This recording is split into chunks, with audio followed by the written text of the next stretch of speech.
For as long as I can remember, I have been raised as TB Joshua's daughter. I knew the child, Ajoke, right from birth. She's his actual daughter, his biological daughter, with another woman outside of wedlock. He doesn't seem to like her very much. Ajoke grew inside the synagogue, like an outcast. I think he wanted to keep her a secret. I don't think he wanted anyone to... Welcome to KMP Trends once again. Greetings to you all according to your locations. Today we are going to be talking about the trending documentary about TB Joshua. Know who she was. The message about Ajoke was that she had terrible evil spirits that needed to be driven out. There was a time in the disciples' meetings, he said that people could beat her. Anyone in the female dormitory could just hit her. And I saw people just walking in, just slapping her as they walked past. Ajoke, little thing, you see somebody slap her. We're talking about years and years of abuse, consistent abuse that wasn't ending. He hated her, and he punished her for being born. Her existence was probably the biggest threat to his reputation. Just recently, we got a video trending over the social media platforms about TB Joshua and his disciples. Some came on some interviews pointing out some basic points that this man was a sexual abuse whilst they were living in the synagogue church as his disciples. They said a lot, they pointed out a lot in that particular interview. And one person that also said a lot about how she was being manipulated, beaten, and molested is Madame Bisola.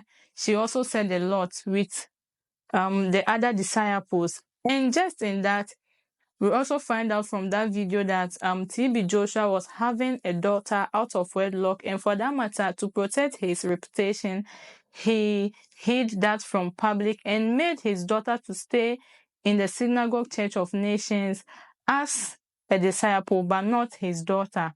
And there she was also treated badly in so many ways by being beaten for speaking out loud.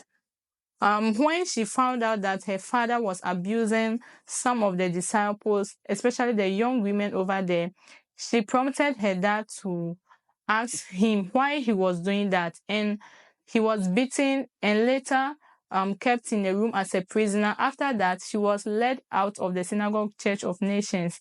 She was outcasted. She was placed outside and was warned never to come back to the church again. Just after that, she was on the streets of Lagos, according to her interview. After that, some people also pointed out the fisherman who stayed at the... I couldn't even have an identity. That kind of pain cannot be put into words. I feel like, maybe I really don't deserve to be alive. What's her fault? What has that girl done? It pains me. She was still very young that time. Can you imagine how heartless we were? Every time I was beaten up, every time I was humiliated, it just reminded me that there was something wrong with that system. I saw female disciples going up to his room. They were going away for hours. I was hearing things, oh, this happened to me, oh, he tried sleeping with me. Too many people were saying the same thing. Accounts firsthand of people who had experienced sexual abuse. She got to know who he was, and she could not manage it quietly. She escalated it. I couldn't take it anymore. I walked directly into his office and I went off. I shouted at the top of my voice, "Why are you doing all of this? Why are you hurting all of these women? You're using these women. You're sleeping with these women." I had lost every iota of fear for this man. He was shocked. He was beyond shocked and he couldn't hide it.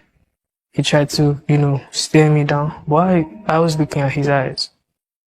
He got stirred up, claiming innocence to the disciples. When he's angry, it's like he can kill. He was the first person that started hitting her. Then other people joined. He was saying, "Can you imagine? See what he's saying about me?" Even as much as they were hitting her, beating her, she was still saying the same thing she was saying. You are having an affair with all these women here. She said it plainly to him. The disciples dragged me out of the office. I was put in a room totally isolated from the rest of the church. He would lock her up in a room for months. I'm not telling you weeks, so months. Riverside of TB Joshua, where his prayer tents are built. He also said that TB Joshua sometimes performs some rituals that he himself couldn't even understand.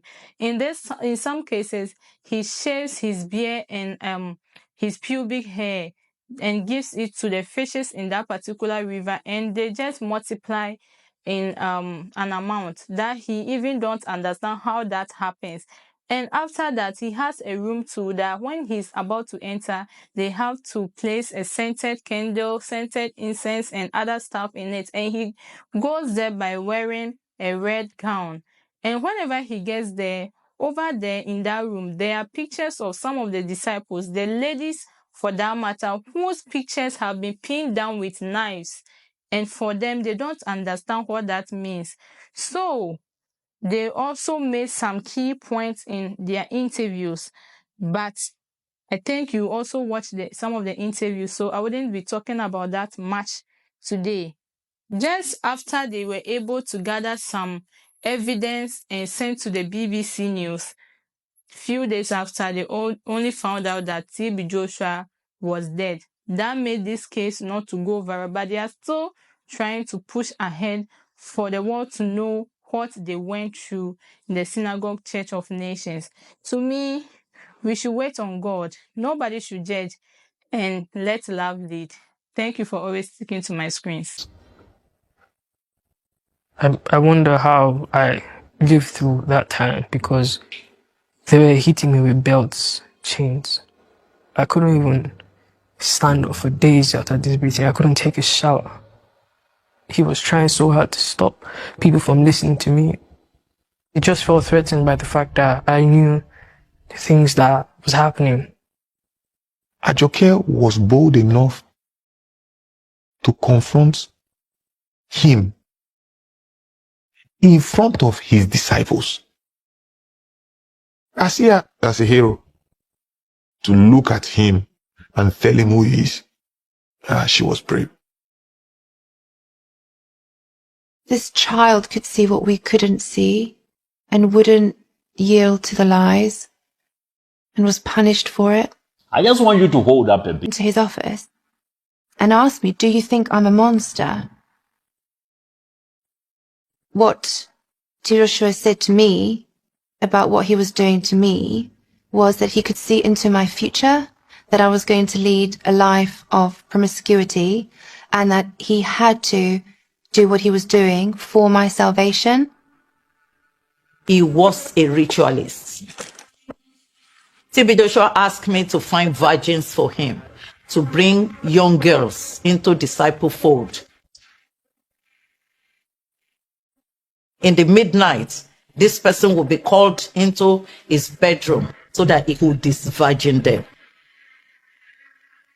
When those girls come out, he usually take all the bed sheets and everything, he pack them and take them to the prayer mountain. A lot of women were being abused by this man. I had no idea. I thought I was the only one. I didn't know that that thing had happened to anybody else. They were all in the same system. He would be calling girls in one after the other. I stayed there almost 14 years. It will be in thousands.